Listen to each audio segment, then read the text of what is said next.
Hello दोस्तों, राधे राधे। भाद्रपद कृष्ण अष्टमी तिथि की घनघोर अंधेरी रात को रोहिणी नक्षत्र में मथुरा के कारागार में वसुदेव की पत्नी देवकी के गर्भ से भगवान श्री कृष्ण ने जन्म लिया था। यह तिथि उसी शुभ घड़ी की याद दिलाती है और सारे देश में बड़ी धूमधाम से मनाई जाती है।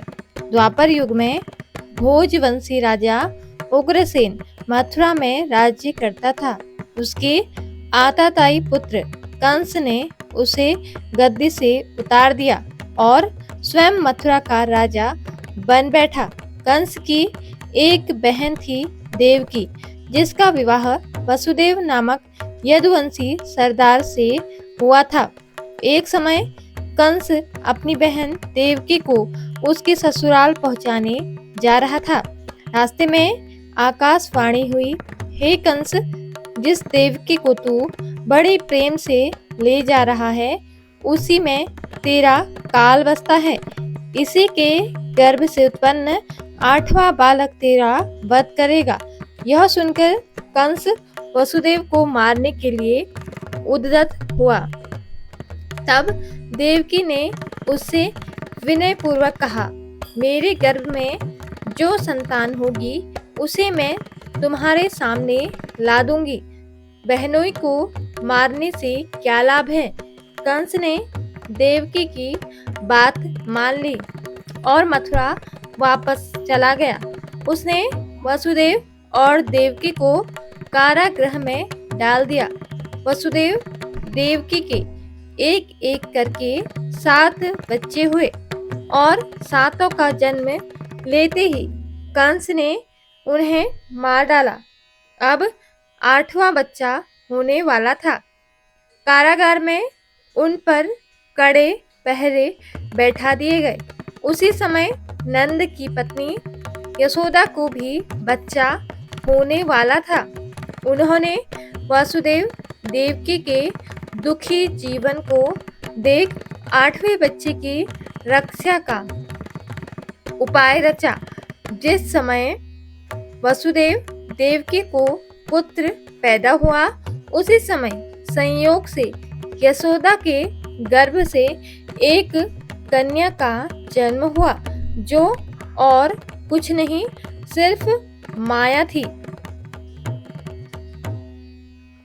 जिस कोठरी में देवकी वसुदेव कैद थे, उसमें अचानक प्रकाश हुआ और उनके सामने शंख, चक्र, गदा, पद्म धारण किए हुए चतुर्भुज भगवान प्रकट हुए। दोनों भगवान के चरणों में गिर पड़े।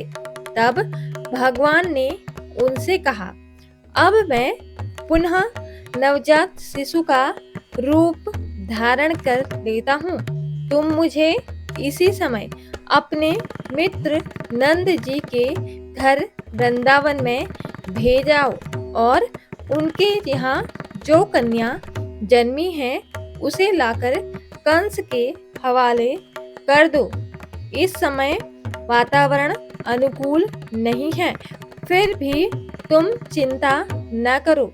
जागते हुए पहरेदार सो जाएंगे, कारागृह के फाटक अपने आप खुल जाएंगे और उफनती अथाह यमुना तुमको पार जाने का मार्ग दे देगी।